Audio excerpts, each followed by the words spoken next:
I would quite like to be eating my lunch too. So we're here today, first of series 3. So exciting. I can't believe we're saying series 3. Series 1 started back in the beginning of April last year when we did the lockdown. We're now on lockdown 437, or maybe just 3. Not sure. They're inventing lockdown numbers and tier numbers. You just never quite know where we are with all of this. So we're here. We're still here. We're still doing this. And so excited today. I've got Kate and Eleanor from The Big Draw with me. And this is great because Pure have done the Big Draw. We participated in the Big Draw when we've been running our big art fairs before, and I absolutely love it. And the public love getting involved, and we've done live drawing sessions. So no, this is a passion of mine. We've got lots of SGFA members as well of Pure. So lots of Louisa and Vincent and Felicity. They're all SGFA members, so they're all massively into drawing. So this is a great one. So quickly, I'm going to just quickly share the screen with the Big Draw website so you can all know what you're looking for and know that you're in the right place when you find it. Here we go, share. So there you go, that's what you're looking for.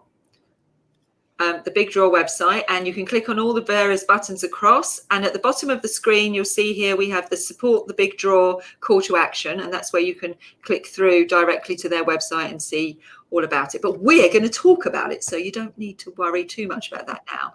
But it is good to know, where the website is, how to find it, what it looks like, and know that you're in the right place. So that is that. Close the video. I've got to get my hand back in on Crowdcast because I haven't done it for a little while, and I've been doing lots of clubhouses have been on Zoom because it's been private stuff. Got to get my hand back into Crowdcast now, and the dexterity of moving screens. Hello, Sophie. Sophie's with us, and hopefully, Sophie, you're keeping an eye out over on Facebook for me and can bring across any questions that anyone's got over on Facebook. We're live streaming on Facebook and we're live streaming on YouTube, so keep it clean. I had to set the settings. I had to set the profanity settings, so don't swear. I did think that was funny when I was looking at the settings this morning. It's got a profanity. I set it at medium, so we should be okay. Mild swearing. I wonder what medium profanity is. Don't go test it. Everyone here, don't go and test it. No testing today. We don't need it turned off today. That would be terrible. Yeah, we're all on. We're live streaming on Facebook, so that's all working. So yeah, thank you. You're here on Facebook. Thank you, Sophie. So that's brilliant. So any questions over on Facebook, let us know. Pop them in the chat. Give us a thumbs up. Give us a like, and then Facebook will show this to more people. And go and like the Big Draw Instagram. Kate and Eleanor, do you have your own Instagrams as well? Yes, I do as well. So you'll easily find me following the Big Draw's Instagram. I think it's just at K_J_Mason. There you are. So follow Kate on Instagram, and Eleanor. I'm EL_Pender. I think Eleanor was already taken, so I had to abbreviate myself. But you too shall find me following the Big Draw. So follow the very Big Draw. Hard to find. The Big Draw is quite easy to find on Instagram. So everyone follow the Big Draw. You're hopefully already following Pure, and if you're not, I'm disappointed. Or we'll have to come back and say thank you so much for finding us. Yeah. So, and I do have my own Instagram account, but I quite frankly wouldn't encourage you to follow me because it's mainly just pictures of Ted, who you must all be sick of by now, my dog, and my cat when she starts sunbathing in front of the log burner. That's pretty much, and sea views when I'm out, because I go out walking to get inspiration and to get my head into the right space to do writing all the programs and all the courses and everything. So yeah, that's all you get on my Instagram. Probably not worth following, but hopefully you're all following Pure anyway. So yeah, lots of likes and hearts and everything on Facebook, and then Facebook, the algorithm will go, yeah, we love you, and show this broadcast to more people. But it's all being recorded and you can come back and watch it at any time as well. So yeah, that's housekeeping. You know where to find us, and you know what you're doing, and Sophie will bring across any questions from Facebook. So can have a quick chat with the girls just to find out a bit about you as people. So Kate, your title at the Big Draw is She's the boss. Boss, head honcho. She's the director. You're asking me, yeah. Yes. I'm asking you. I think there's a slight lag on it. So you are you're the boss. Director of the big draw. Yeah, you're like me at Pure. Have you? I was perfecting this morning for someone when I was doing some mentoring. Can you perfect the scary Paddington Bear stare when people are slightly starting to annoy you? I did that to someone this morning. They went, "Don't do that. It's really scary." That's my boss face when I'm like, when I'm annoyed. Be prepared, everyone. You know what it looks like now. The dead eye. So how did you, what's your earliest memories of art, Kate, and how did you get into this world of art then? Okay, yeah, so I think there was a slight lag on it, so sorry, I'm just picking up from what you were saying before. Like a BBC 3-second delay. Yeah. Yeah, absolutely, in case one of us swears. So memories of art. Okay, let's have a think. So my whole life has pretty much been drenched in art, culture, heritage, museums, art galleries, being dragged out to castles as a child. Absolutely. I suppose trying to think about very early memories of art, I do have some very early memories of puzzles, actually. They were puzzles. They were, I think, well, I've looked them up since. One of them was The Lady of Shalott by Waterhouse, and the other one was Ophelia, you know, the one where she's drowned in the river, by Millet. And I was playing with them when I was only about 3 or 4. I didn't really know what they were then, but I just remember they were sort of very brightly coloured, like jewel-like. I remember playing with them in the texture of this very thick rug. And then as I got older, I did the puzzles, and I remember them so vividly, and I remember the imagery with them. And I think I didn't know what it was called then, but that's when I started to get more interested in pre-Raphaelites, I would say, at that early age. So sort of by about my girl's age, 9, 10, I knew there was a type of genre that was called pre-Raphaelites. But I think at an early age, it was more about the bright colours and the pictures that they made in my head. Colours are really important, aren't they? I mean, they're so symbolic. Colours are so. I love the colour on the wall behind you. And is that on the wall behind you? Is that a Welsh dragon? It is, yes. Yeah. No, so yeah, colour is incredibly important to me as an individual. So tell us about yeah, it plays a huge role in my life, I'd say, colour. So you can't see it, but my wardrobe is very colourful. I do choose colour according to mood. Certain colours remind me of certain words or motions or anything. I'm in a very strong relationship with colour. Yes, that is a Welsh dragon, and yes, I am Welsh. I know I don't sound Welsh, but my family are all Welsh. My partner's Welsh, and Welsh, yeah. Welsh is the thing. There is a thing, isn't there, about if you about colour and word association. I think it's there is a word for it where you associate when people associate words with colours or colours with words when you see them. I can't remember what that's called, but there is. Yeah. I mean, I wouldn't say I'm in that category, but yeah, there's plenty of famous artists that are symbolism. Synesthesia. Say that again. It's something like symbolism, but with a synesthesia. Synesthesia. That's right. So, synesthesia.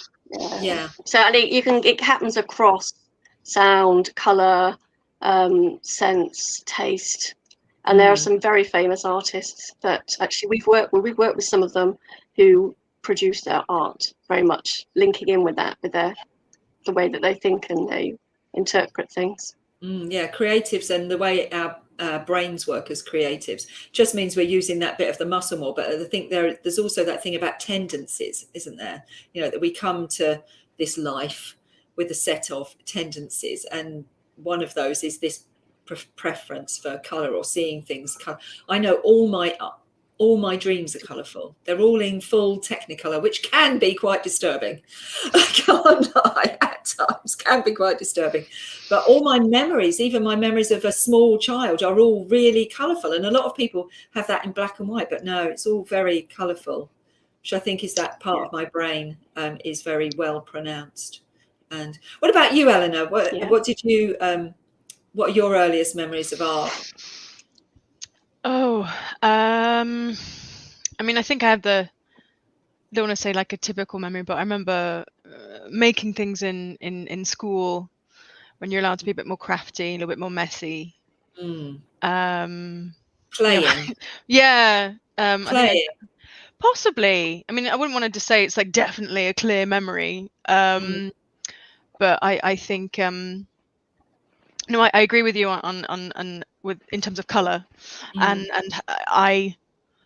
I know, I think, when you go through I don't know if everyone goes through the phase, you think, oh, black and grey is very professional, and it always struck me as being so boring.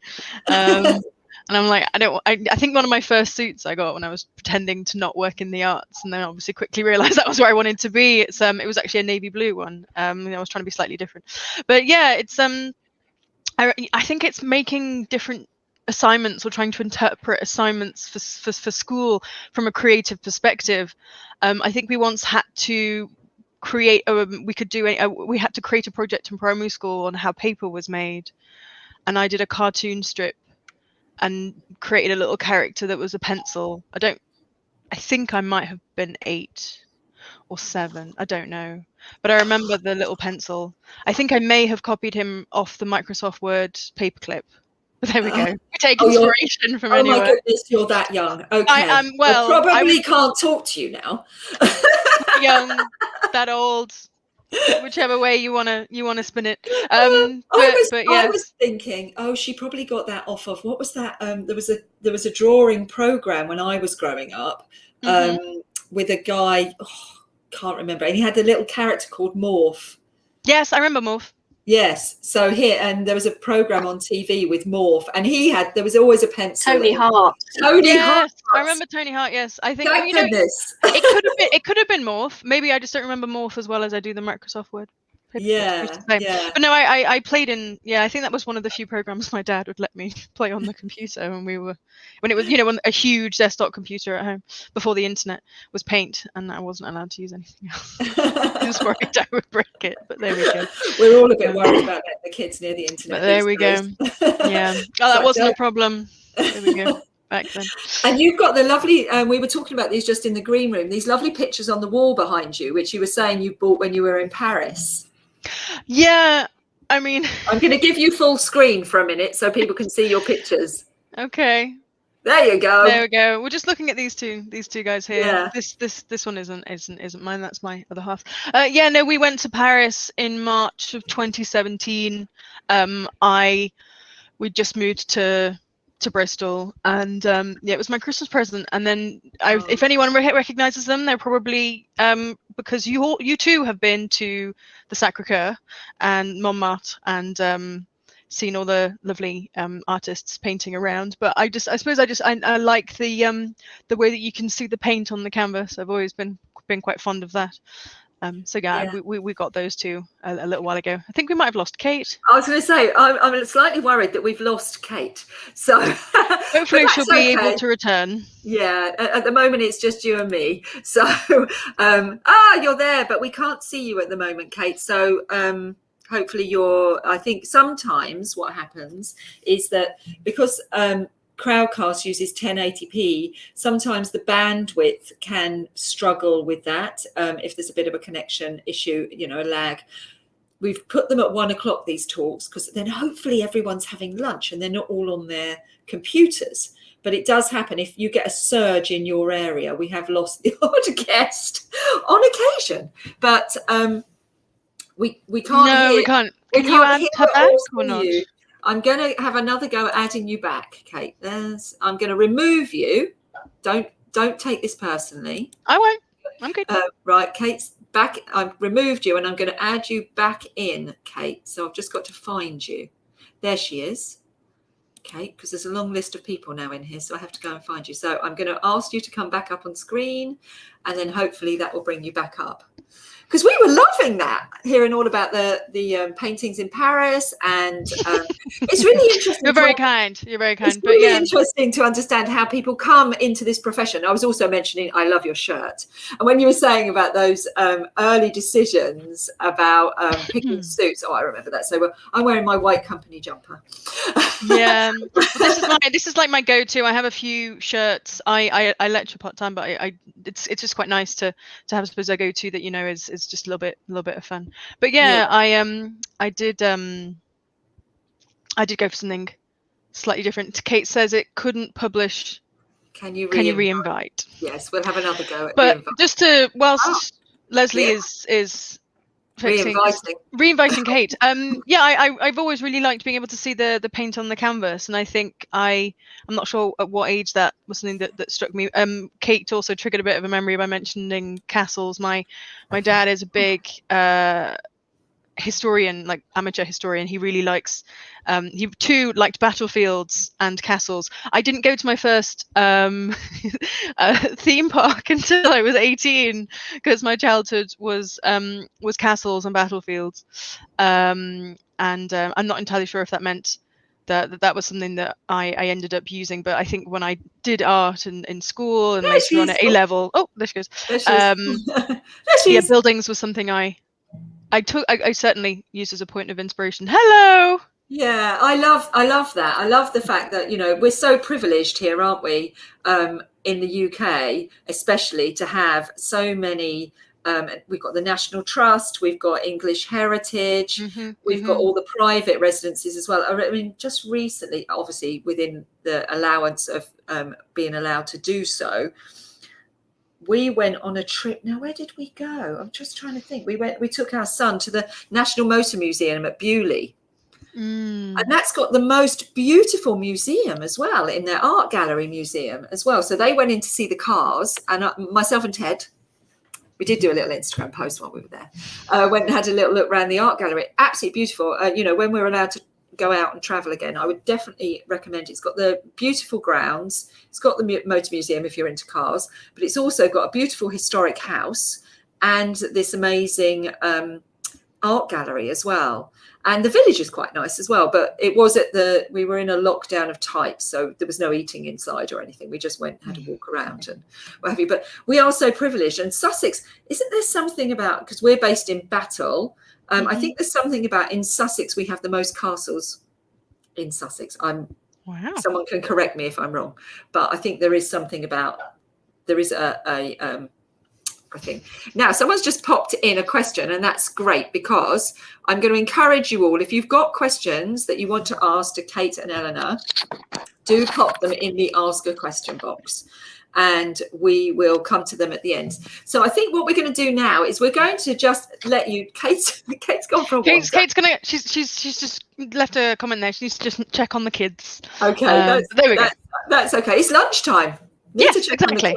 Exactly. So I think when Kate gets back, we're going to talk about the big draw. So if everyone wants to take a little look at the big draw through the call to action and familiarize themselves, we're going to talk about the big draw and all the other bits of it, because it's not just one thing. It's a festival. You've got the John Ruskin Prize. You've got all your patrons, etc. Lots of things going on. I think it'd be really interesting for you to, in your role. So your role.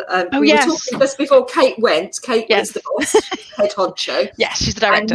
And your role within the big draw is communications and marketing manager. So I talk about the big draw and all the variety of wonderful stuff that the big draw does.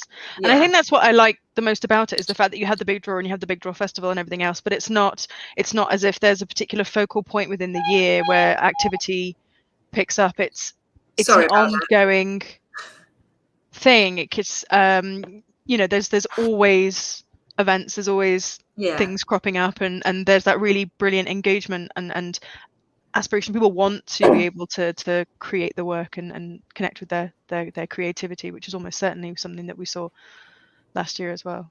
Yeah, I think that's lovely. That and that's why I gravitate towards the big draw. Is because it's ongoing all year. You're not just popping up to do like 2 art fairs a year or one event per year. You are there all the time, adding amazing content and keeping people engaged and active right through the year. And so, yeah, if you could tell us, give us your elevator pitch on the big draw. One of you, don't mind which one. Sorry, my husband's left something that's beeping on over there, but we'll just ignore it. That's okay. It Kate, could be would I some take this one? worldwide leader wanting to, speak to him, but he'll just have to wait. So are you hearing me all right now? Yes, Both of you? we can hear you perfectly. Yeah, that's lovely. So I'm going to give. I'm sorry about that. I'm going to give you the screen, Kate, and if you could just give us, an overview of the big draw and what it's all about, and just give us kind of like I will do. Yeah. Invite us in. There you go. You've got the. So have I got? Oh, that means everyone gets to see their messy bedroom. Okay. That's all right. Don't Never worry. mind. We're all working from home. Yeah. We can see the dragon properly now, though. That's good. Yeah. Well, if I get cut out, it's because my kids are online and everybody's online in our house as well. Yeah. So no, it's a real pleasure to be here. Thank you to Lesley for inviting Eleanor and myself to join everyone today. And it's lovely seeing all the comments on the side of people saying that they've taken part in the big draw in the past. So that, it's lovely when you hear that. The big draw has been around a while. I think what I often find is that people have preconceived ideas of actually what they think the big draw is and does. So I'd like to start there if I may. But it's actually, this is our 21st year of the big draw. So 21 years actually of running a charity, and we've never been in receipt of any revenue funding or support from any of the usual players that you'd imagine. So it's very much always been very sort of entrepreneurial, raise our own funding as best we can, be independent. So I think that has a bearing on the way that we work and sorts of programs and partnerships that we have. So in terms of the big draw itself, what many people still think is that the big draw takes place either just on one day or over the month of October, and that's the festival. Now, whilst October does remain to be our official festival month, and we do promote it as a festival month, actually our programme is, as has already been mentioned by both Lesley and Eleanor, is running all the time. We don't have any lulls or down periods, if you like. So it's constant, really. So we have a theme that goes out each year. Last year's theme was climate change, big green draw. So that was all about shining a light on people doing impactful work around eco, environment, climate change from a cultural perspective, if you like. And we always go out with our theme at the end of February. So actually, that's where the shift over from each year is, and that's where people start to plug in with their work, their art, the partnerships, everything that we do will then work around that theme for the year. So it's all the time. It's not just about October.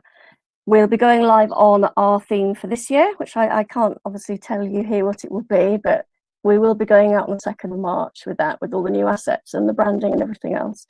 So that's happening all the time. People are engaging with the Big Draw Festival in a whole range of different ways. So from individual artists right through to obviously the more familiar players that you probably already know about, schools, art galleries, museums, cultural institutions, etc.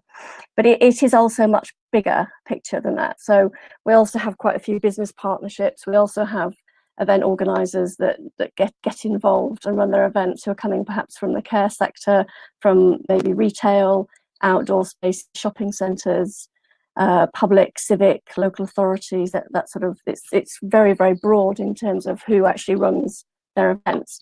Excuse me. So in the main, we do run a few of our own events, but not very many actually. Mainly we're there to help promote, support, champion, amplify the voices of what all of the event organisers are doing. I'm sorry I nipped out, so I probably missed it, but I think maybe what Eleanor was talking about was last year, obviously with COVID, and what we obviously saw was a surge of event organisers wanting to use the festival infrastructure to help promote, obviously not a physical event, but maybe an idea, a concept, a promotional, a campaign, a book, a show, an item, something much more showcasing online, which we've always done as well at the Big Draw, but we've just been doing a lot more of them last year with digital, so that's been okay. But so it's a much bigger picture than people realize. It isn't, and it isn't just about traditional drawing either.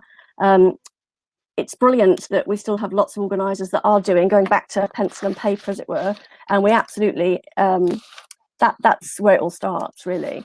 But we're looking at much more of a bigger picture that encompasses more visual literacy and looking at mark making across a whole range of different sectors. And we do work across different sectors.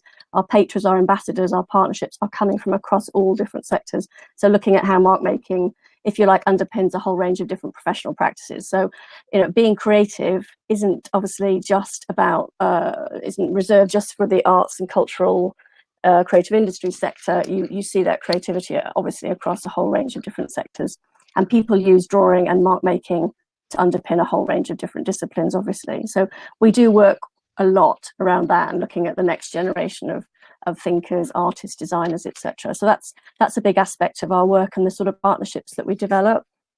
Apart from the festival, we do lots of other things. So we do also do conferences and events and seminars and all of those sorts of things. Loads of partnership working. If there are people on the call that are interested in working in partnership with us, drop us a line. We're very open to ideas. The other big program that we run is the John Ruskin Prize. So we'll be doing our 6th edition of that, hopefully early next year, subject to funding and COVID. It's a National Contemporary Arts and Crafts Prize. It's the fastest growing interdisciplinary contemporary arts and crafts prize in the country. So the last edition we had 3,500 pieces to choose from, and we selected 41. So that really brings the two aspects of the charity back together, which I would say is John Ruskin. So again, something that people might not know about the Big Draw is that there is a very strong link back to John Ruskin. So in fact, the Big Draw, previously known as the Campaign for Drawing, founded back in sort of 99, 2000, was actually initiated with some initial seed funding from the Guild of St George, which in turn was founded in 1873, I think, maybe 83, by John Ruskin himself. So there's a direct thread straight through the Guild into the Campaign for Drawing, very much building on this idea of slowing down, some of the things that you were saying, Lesley, slowing down, better understanding our environment, our relationship with our environment, and with to nature, sustainability, obviously at the time industrialization, social reform, but very much the fragility of nature, what's happening around us. And of course with drawing, he was a huge avid drawing fan. You're looking at drawing as a way of seeing things, not just looking, as a way of seeing. And so we bring these things out across all of our work, not least with the Ruskin Prize across different art forms and crafts, but also into the Big Draw. So there is a much bigger picture going on there. So I feel like I've just talked quite a lot, so I'll be quiet for a bit. I'm going to unfocus you so you don't feel like you're on the stage on a platform. So you can share the stage with us. I don't mind. But that was great. That was really informative, and I think the thing that really jumped out of for me from what you just said was the connectivity and the fact that this is using drawing as a way of seeing. So it goes across every sector. It's not just within the creative community, it's across everybody. And I love the fact that you work with charities and you work outreach with schools and you work with care homes, and it's getting creativity in its essence of therapy and how it's so good for us. When we were talking, the reason I ask what's your earliest memories, it's not just a random question, is that why is it that we all loved and found so much happiness and pleasure in art as a child, and how can we bring the essence of that to help us get through especially difficult times like now? How do we use that in today to help us get through all of the challenges that we're facing today? So that's what I particularly it resonates with me with the Big Draw, is that you are across all of that and so accessible to everybody. And it would be lovely if lots of our, you were saying the platform's there for you encourage partnerships, and the platform's there for people to showcase. How would you like people to do that? How did it, talk to me a bit about how that looked last year and how you would like that to look this year? I know you can't reveal the theme. I'm very sad. I'm very sad you're not going to tell us the theme, but we'll all be watching on the 2nd of March for the theme to be revealed. But thinking about how it looked last year, and obviously there was a bit of, for all of us, a bit of firefighting last year, and just trying to make everything work as we went along. How do you, reflecting on that, how do you want to see it looking this year in 2021, appreciating that a lot of that will still be online, I think? Yeah. I mean, so yes, I mean, I suppose one thing to say is that yes, like many very small charities, we were struggling to survive, and we continue to struggle to survive. We're by no means out of the hot water yet. We were very lucky. We did manage to get some of the Arts Council's Cultural Recovery Fund October. So that's been a huge lifeline actually for us to see us through the next sort of 6 months or so. But yeah, I mean, it's a sticky plaster. I mean, our sustainability, our model does depend on, because we've never been funded, does depend on our business model working. And our business model relies on the cultural ecology being afloat and people having the ability to be able to pay a festival subscription fee for the year. So to your question, there's lots of different ways that people engage. So in the most sort of simplistic, sort of off the hanger way, if you like, once we've gone out at the beginning of March, basically everything is ready. So if somebody over in Kenya, for example, because we do have an international presence, so we have event organisers, partners around the world. Actually, it depends. It's the last few years, it hasn't changed much. It's sort of between 25 and 27 countries that we have a presence in.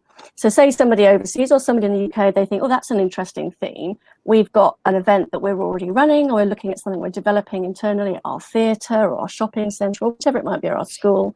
They would then think, how can we use this platform to amplify what we're already doing? That's often the starting point. Hopefully they look and they realise they don't have to just do it in October, which is always incredibly frustrating for me when people think it's just about October, and they use it because then they get the most out of their money as well. So if the school gets the early bird and pays their 40 quid from March, they can do as many, we want them to do as many things as possible. And if they tag us, then we can make sure we're sharing and tweeting and all the rest of it, and helping them with content. So, but yes, so in the main, people will go online. Reasonable, Kate. That's an incredibly reasonable fee, £40 for people to participate. That's early bird for a school. Yeah, so that's early bird for a school, but it's still very reasonable price for someone to pay to get involved with such a massive organisation that's worldwide, with a communications team, as we're seeing with Eleanor in place. Team of one, but that's okay. Yeah, I've got a team of 2 doing that kind of stuff. We're Pure is very similar to you in that, we don't take funding, and we have to, and so our business model is very important. It has to be viable. Otherwise we won't be here. And like you, we have a responsibility to be here because people need us, like you. So we have a responsibility to charge a reasonable fee in order to be here, in order to do the work we do. So I think that's incredibly reasonable. So if I was an artist or an organisation, what would I be paying early bird? Yeah, I mean, that's absolutely it.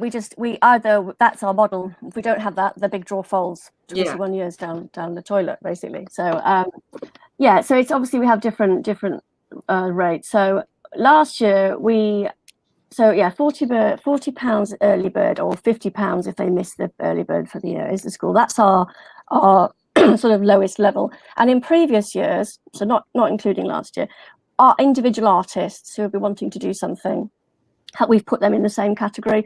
And we don't mean individual artists who are working with the Bodleian or the British Library and have got a big budget and resources and free space behind them. We mean an individual artist who wants to do something, impactful in their local community, with the local church or group, whatever. So previously, that's also been in that lower category of £50. However, last year, and we'll do the same this year as well, I think it's the least that we should be doing, really, is we waive the fee for any individual artist who wanted to get involved last year. And we'll be doing the same this year. So if there are individuals out there that would like to do something, as soon as we've gone out live, we'd love to be seeing what you're doing online. Goodness gracious, I think the way that COVID has particularly hit. Yeah, the artist community. Well, I think the way that COVID's particularly hit individual artists, makers, yes, and freelancers has just been horrific. So yeah, and there hasn't been any support, really. It's something that we can do. Absolutely. So if there are any, no, exactly, there's not really been any support. So within members here, or within the artistic community, any individual artists who are already doing activity, but as Kate said, would like that greater support from the Big Draw to have regular activity year round as part of the program, that would be amazing. That's one of the things. I think that's an incredible resource for artists, and lots of them are doing.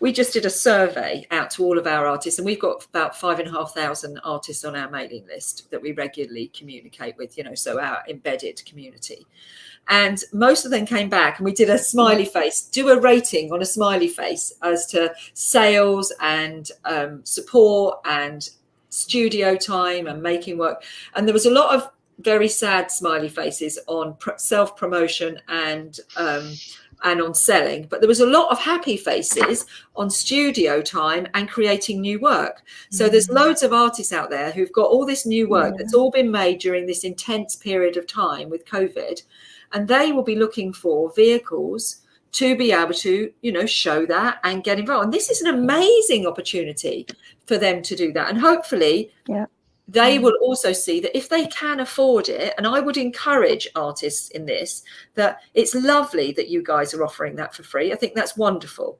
But as you said, if you can afford it, if you are in a position to afford it, pay. Do the support the Big Draw and pay something, because it's a charity. And you get out what you put in. So if you are able to afford a little bit of a contribution, then do so. Do put a little bit in, because that'll mean that the guys can do something for somebody, a bit more for somebody who absolutely can't afford it and can never afford it.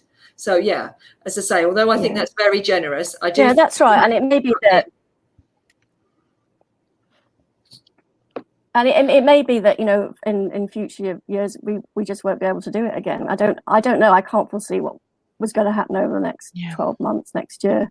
At the moment, I think that in terms of, so I suppose the only caveats are that they do need to be individual artists, because what we sometimes have found, to be honest, it's not really coming from artists. What we sometimes find is we see really quite big, rather well-heeled, well-funded, larger charities, often with corporate arms, who will get an artist to register and say that they're an individual artist or something, and then they're not. It's not even really about the artist, and we want to showcase the artist in that instance. It's actually about this much bigger organisation that should pay the fee if they want us to showcase their work. Otherwise, why should we use our assets? So so they do. It needs to be that they're doing it off their own steam, basically, and we need them to register. So when can they start registering? We need to know who they are, so we can keep an eye out for them. When can they start registering? So the theme goes out on, I think it's the 2nd of March, isn't it, Eleanor? Yeah, that's what by that point we will have all of our. We're just finalising the branding identity for this year's theme. We're just signing off on that this week. Yes. So all the assets and everything will be ready for then and go out. And in terms of what people get for them, if there are people that maybe don't fall in the artist category but are from a small organisation. So the other levels that I can tell you are, if it's a small unfunded grassroots organisation, it's 75 for the year. Do as many as they want. And if it's a small regional, say it's a regional art gallery, it might be a local authority museum and art gallery, it's 150. And then we have some separate categories that are more, but they are reserved for what I would call national or international facing organisations or business. We have separate conversations with business. So I don't actually think in terms of what they get, I think it's actually competitive to what other organisations offer and what you get. I mean, what you get in your as part of that exchange for the fee, and any money exchanged is still, it's somebody's budget that they're spending, and we're always very mindful of that, and we want people to get value for money. I mean, what you get is there's sort of 3 different areas. So there's all the digital assets that you get. So everything that you need to, if you like, dress your website, your social media campaign, all the different digital assets, lots of tips. We do things like sponsorship template letters and things like that, just in case people want to try and recoup some of their costs. We do encourage people to charge their events if they feel that they need to, and if it's like 50p on the door, I don't see why they shouldn't try and recoup some of their own costs that they've had in this. Then there's all the physical stuff, the pack that we do, and it depends on who it is. I mean, if it's a school, they're going to be much more towards the certificates end and stickers and all that sort of stuff. Obviously, if it's other organisations, they might want to go slightly different assets that we. But so there's all the posters and the stickers and all those sorts of things that we do. Sometimes we get deals with pencils and stationery companies, or we did eco bags last year, biodegradable bags and seeds, all that sort of stuff. So there's basically a pack, and then there's all the online stuff, and I think probably the middle to bigger organizations probably like that as well, because you can get, there's opportunities for blog features and content and all that sort of stuff. I think this would be great for. So there's lots of different things. It's really up to the people to access it. I think this is great for galleries who've been closed for a while. So the galleries that have all been, closed during all the lockdowns, this would be a great thing for them to do, to get involved with you and do some blogs and pay their fee, and then just get, help you, and you will help them. I think it's a great thing for galleries to do. Individual artists, absolute no-brainer, but, for the bigger organisations, and especially the places like as you say, the private, the museum galleries like the Towner and the Turner and Contemporary and what have you, Delaware Pavilion down here that we have. I think that, it Pure, as I say, will definitely be doing it and getting involved with you guys, because we want. Oh, that's lovely to know. Our philosophy is that we want to support those people that we want to still be around after all this is done. So we wouldn't be sticking by our ethos if we didn't support you. And, as I say, we're not a charity, we're a business, and we have a business model, and we don't take funding from anywhere. We run a business model like you, but it's a social enterprise, because I've run it since 2009, pretty much on the basis of it started off looking after my artist friends, basically, and now my artist friends are all over the world. So it's lovely, and I like to find like-minded individuals and groups that we can work with and support and encourage our artists to get involved with when we do these things. So I think the big draw for me is an absolute, definitely. They're saying the screen has frozen. Oh dear. So hopefully that might be their connectivity. We'll just. I think it might be them. Yeah, I can still see you too. Yeah, we'll just keep going. It'll all be recorded, so anyone who misses a little bit will be able to. I'll tell you what I can do. I can check on. No, it's all going still live on. Still restreaming. Yeah. So it's obviously. Okay. I was just going to add. I'm a very. Sorry, go on, Kate. All I was going to say was, just to round off that last section, was, and it may be that the people who have kindly joined us on the call are already very, very familiar with the big draw. But what certainly I find in my travels all the time is that people think the big draw is some sort of conglomerate, and I think it's because the big draw has a strong brand. There's longevity there. I'd like to think that there's integrity there. We are very choosy about who we partner with. And we haven't talked about partnerships. We've talked about event organisers, but we also have lots of partnerships, and that's separate from going through the paid membership scheme. So we have partnerships with organisations that are sort of marketing or creative or curatorial, fundraising, all that sort of stuff. So that's not about the membership fee. That's a different conversation.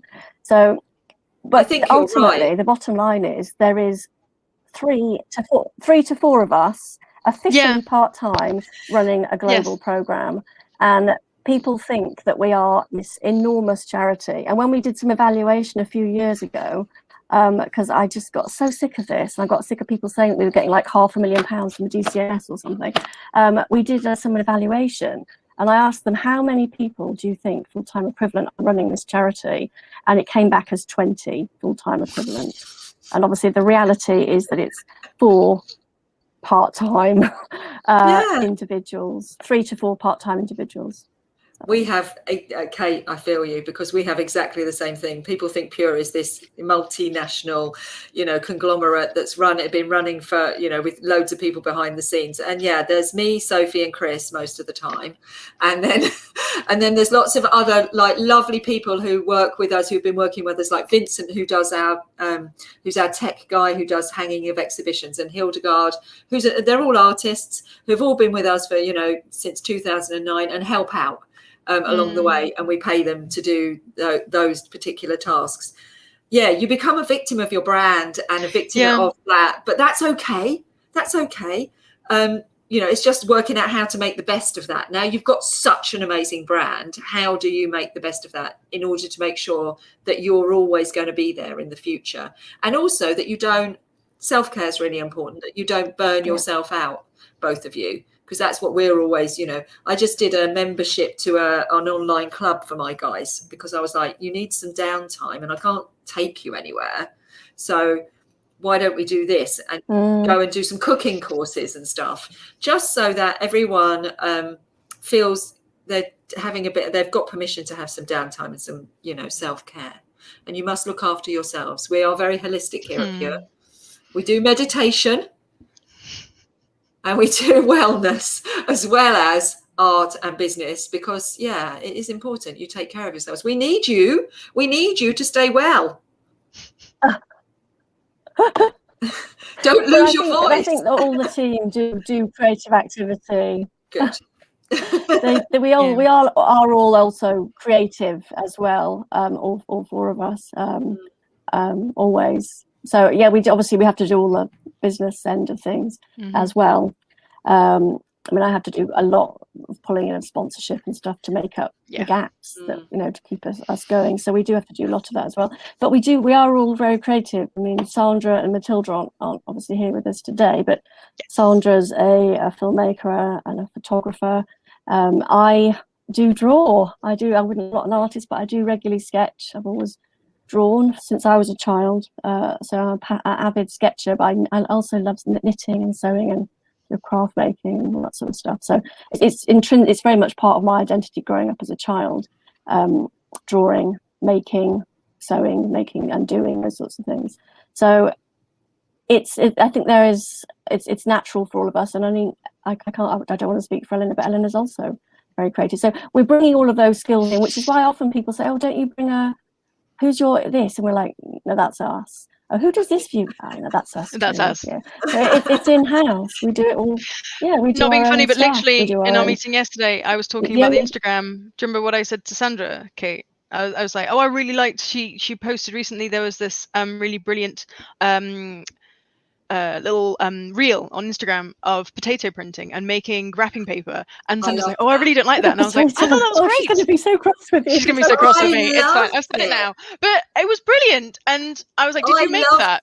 I was like, I wonder where she got it from. She's like, oh no, I did that. And I'm just like, that's commitment. Like, so that all that stuff is made. All that stuff is made. I loved that. I watched it about really creative. We make our own content. Yes, original. Yeah, we do too. Yeah, I think that's really important, isn't it? Make your own original content. Be honest and true to yourself. People need to see who you are. That's why doing things like this is so important, because people need to see the face behind it, and they need to understand there's only 4 of you. So don't be mean and support us. Don't be meanies. I think I should also. That's what you need to say. We have had to get quite tough over the years. Well, I'm the newest member of the team, and it's just. I mean, I haven't been with the Big Draw for very long, but they're all really lovely, and it's like having to do work, but you're doing work with friends, and it's a really lovely atmosphere, and there's all that. It's the fact that there's that really clear message of creativity and everyone coming together, and it's a real team. Yeah, it's really nice. It is important to have the clarity of we work incredibly closely. Yeah, you can see how when I've had it's a very tight team. Yeah, I've had conversations with Kate and Sandra, and it's lovely. I love it. It's just lovely. There's a lovely vibe about your team, I think that's the word. There's a lovely vibe, and that, so if you get involved and you invest in it, you're going to be working with some lovely people, and that's really important. But don't forget, Kate, you might need the death's face. I'll need to watch Paddington Bear again. I've forgotten what that looks like.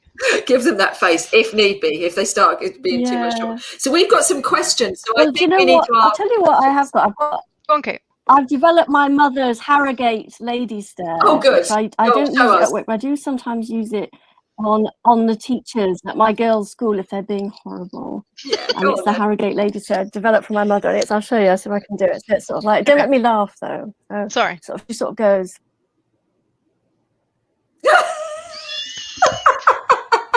That's good. That says so much. I love it. Yeah. that is profanity in a The stare. worst thing is that my youngest daughter now does it. My daughters do it now. And I'm like, stop it, stop All doing my it. kids, Your teachers. all my kids do the look. All Yeah. my kids do the look. Yeah. They say, "Mum, can you do the look?" And then they'll say, "All my friends are terrified of you, Mum." And I said, "Why are they scared of me? I'm a softie." And they, "Have you seen your face? Have you seen that look?" I think I'm going to try the Harrogate ladies look now. That is quite a thing. That is quite a thing. Right, we've got some questions. So we're going to do some questions now from the audience. So the first one is from Vincent. Drawing is so important and sadly undermined and not valued for a long time. How does the big draw encourage children in schools to draw? Well, we have kind of covered that, but if you have anything else to add. Yeah, I totally agree with you, Vincent. I mean, that's sort of our every day we hear, and it's not just in schools. It's which is why we talk a lot about visual literacy and that idea that there needs to be parity between more traditional literacies and visual literacy. That idea that reading and writing, of course, is absolutely vital, and I'm not saying for one second that it's not.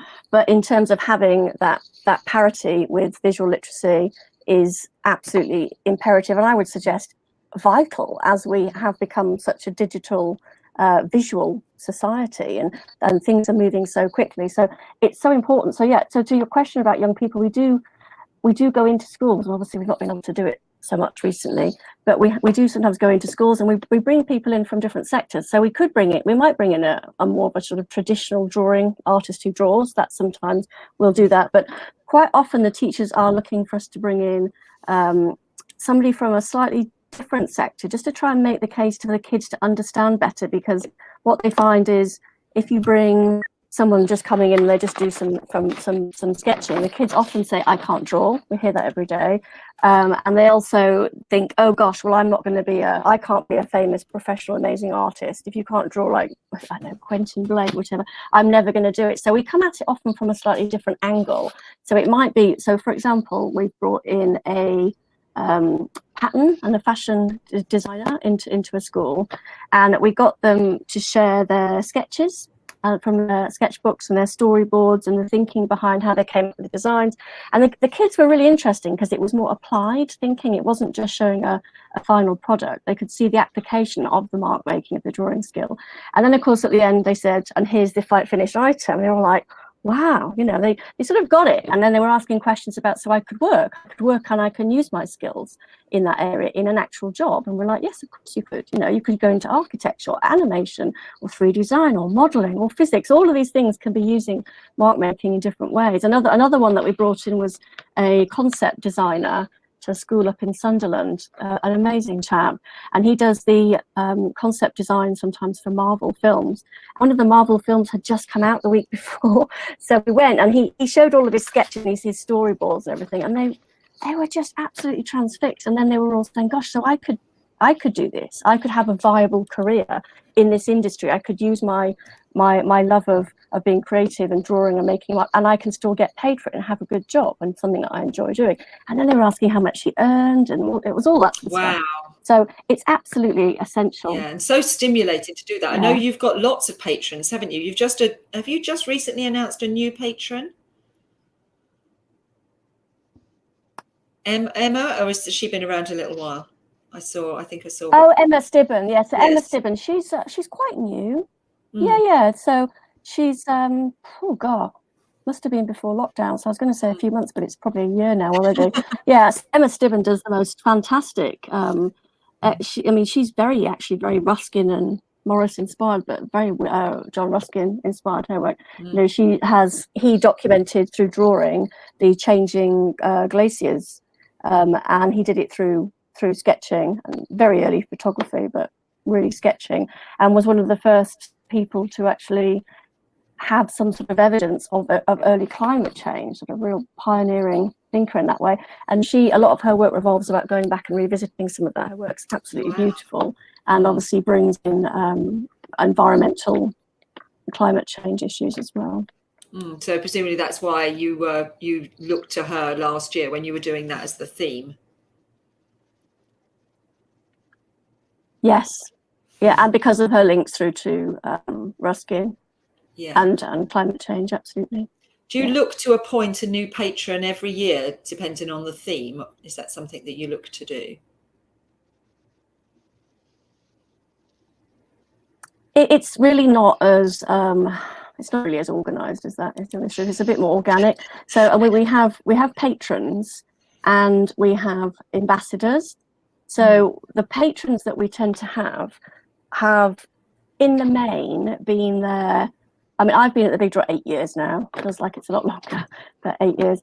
And we're very lucky that we still have patrons going way back. So people like Quentin, Gerald Scarf, Posey Simmons, these were people that were there from its inception. So, and that's wonderful. So we've still got those founding patrons, and then there's newer people that have come in over the last few years.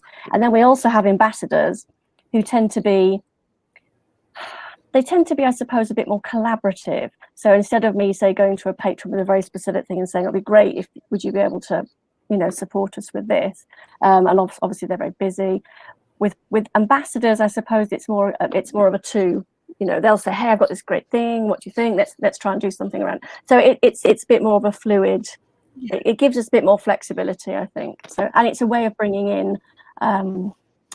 What's the word? I suppose it's a way of bringing in fresh new blood as well into the charity from different sectors as well. Yeah, keeping it all fresh and alive, and also giving you some support in the critical work that you're doing. If you've got people there, at least feeding you in with some inspiration, and because as the boss, I know that I have to spend some time thinking and planning.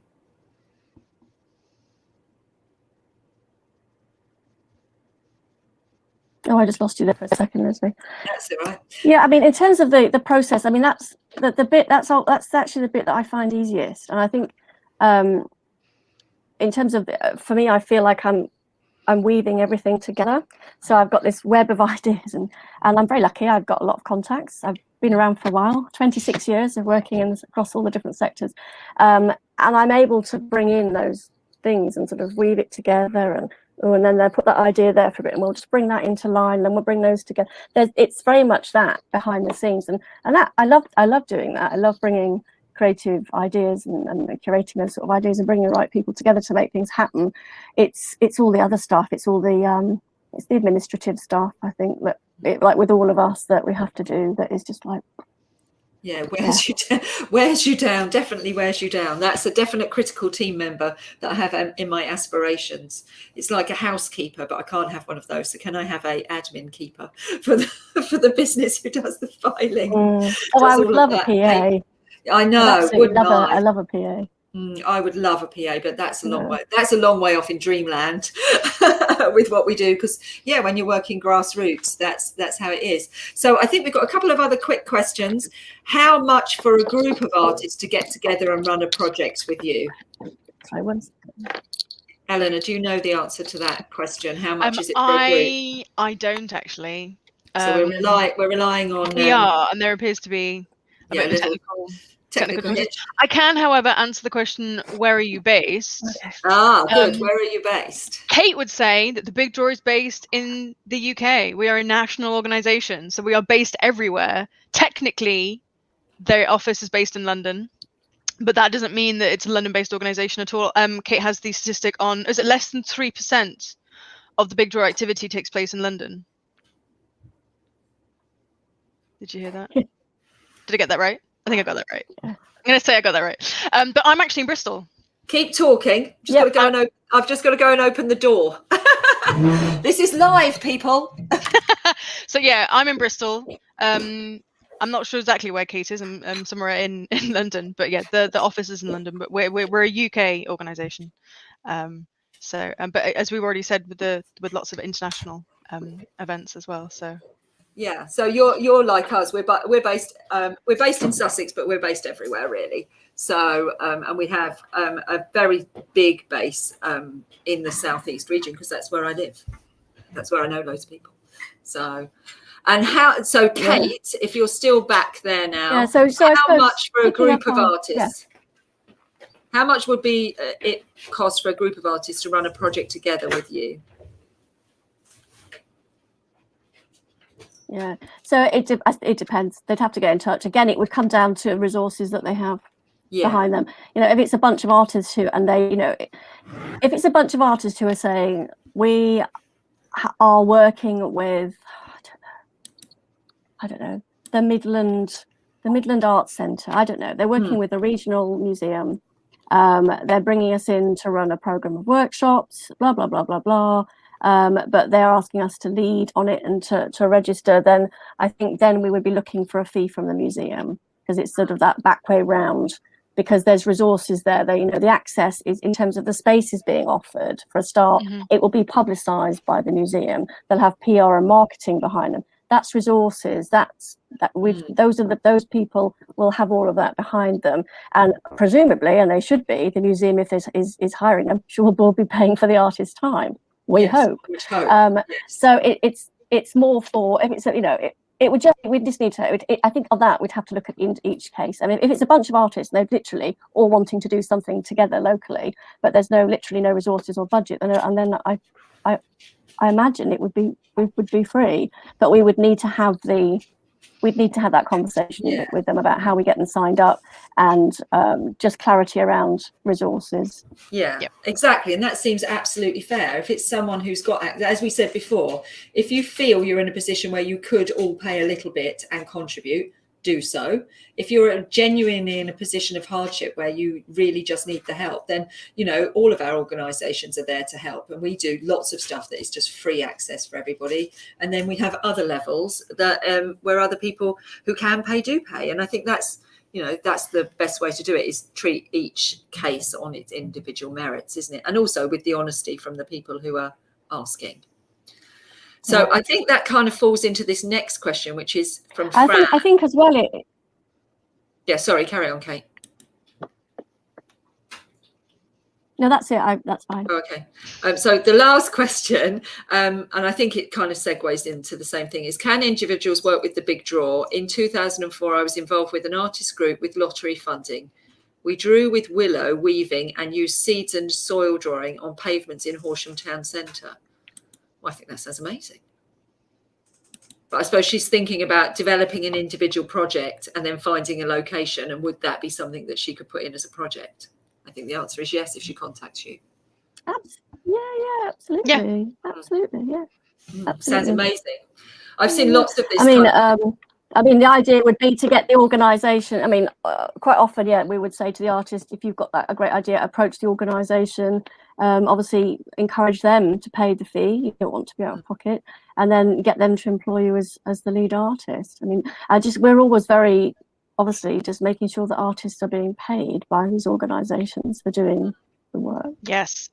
Yeah, being paid is a big part of everything we do, and encouraging them against the money mindset of scarcity and you can't charge enough. No, you can. You're doing a legitimate thing and you're providing a service, and it's got a fee attached to it.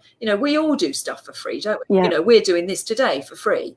We all do stuff for free, but it has to be considered. And why are you doing it? We're here we are here to serve as you're there to serve. So we would do something like this for free. But there are other things that we wouldn't do for free. And it's just understanding what, where the boundaries are of that. I think contacting a council that has been given some money and suggesting a project like that could be inclusive to the town would be great. So go, Fran. Go, Fran. Yeah, and actually on that last point, that's a very good point, actually, Lesley, because if, for example, a local authority, if And we have seen this happen before, because we just don't. I mean, I would love to have a person in our team who just the whole time targeted local authorities and said, "Hey, do you want to come and sign up to the big draw this year?" But of course, we don't have that sort of resource. So sometimes they do, and it's happening organically. Yeah. But the idea would be that, you know, if a local authority has paid, wants to do it, and they've sort of come in under a local authority fee, which is higher, you know, and they're coming in as an umbrella, then it's in our interest and theirs for them to have as rich a program within their offer as possible. And so I mean, I think probably a group of artists approaching a local authority and saying, you know, if you pay the fee, we can work with you to curate this incredible program, and you can bring in all of these other local museums and art galleries and resources into that offer. I mean, that saves a whole heap of work for us, because we haven't got, sometimes, you know, we'll have like 5 or 6 different people ringing up from an area and saying, oh, we're wanting to, and we're a bit like, we haven't got the capacity to facilitate your partnership. We can't do that. You need to get your own partnership together, and then come to us, because we just haven't got the time. We haven't got enough bodies on the ground to do that for you. That's where the opportunity lies, really, here, guys. Everyone who's watching and listening, or watching on catch up, that's where the opportunity lies. The local authorities and councils have been given pots of money to support the events and arts industry. Come up with an idea that can be all embracing. I was thinking of an idea that someone suggested to me the other day, which was celebrating the unsung heroes in your community. And you can get a group of artists to, you know, work with some of the people who've been doing, you know, delivering prescriptions, and people who have been doing voluntary work for your local council, and do work with them and produce an outcome. And this is an amazing vehicle to use for that. And there are pots of money, and then create the project, and then go to Kate and Eleanor and tell them, and, you know, pay your fee out of the fee that they're going to pay you. Yeah, that is a really good idea. So anyone listening, there you go, top tip. That's how you do it. Or come to an art organisation like Pure. You know, we would be considered in that. Horsham aren't supportive. Well, it is finding going up one level. I know Rother and Wilden have got money, but Pure as well. You know, we would be keen for a group of artists to come to us with an idea, and then we would do the subscription and support them delivering the project. So I'm saying to you, get together and come up with an idea and come and pitch it to me. Go on.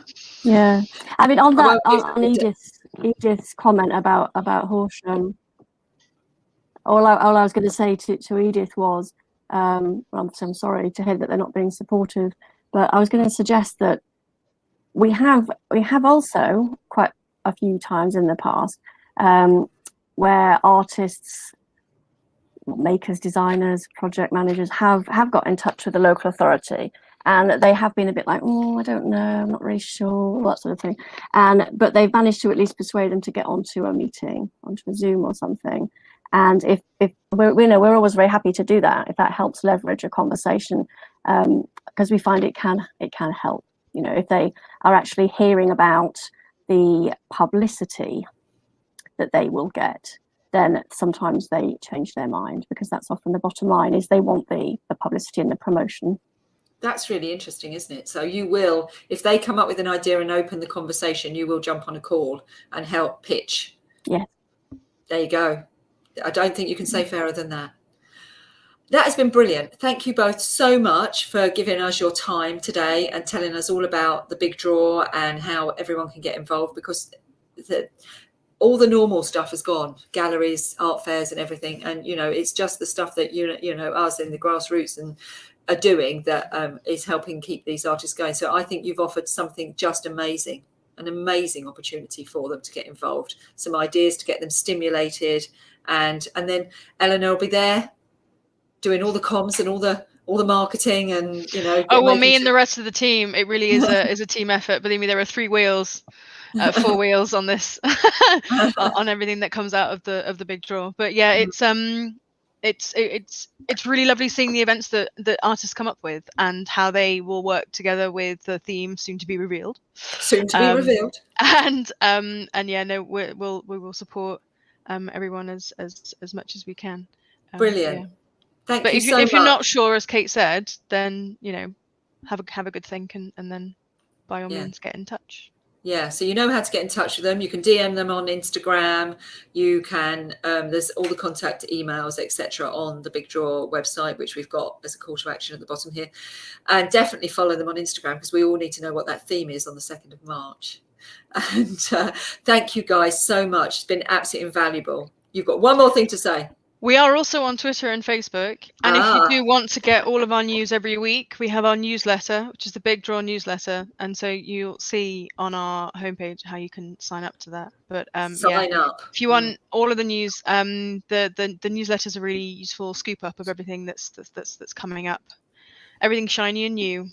Okay. And you issue a newsletter every week, you say? Yes, we do. Wow. We manage. Shows you how much is coming up. we manage one a month. I don't think I have the capacity for more than one a month, but that's great. So I definitely encourage everyone to sign up for your newsletter. So that's on. Does it pop up on the website? There's a box right on the right hand side, right on the homepage. Subscribe to our mailing list. You just pop your email address in there. Brilliant. And the Big Draw Big News will be coming your way. And there you go. So I think that's definitely, you need to do that. Lots of new subscribers. And so thank you so much. Been really interesting and really, as Jane says, incredibly inspiring. Well done. Big, high five and thank you from all of us for A, joining us today, but B, for everything you do.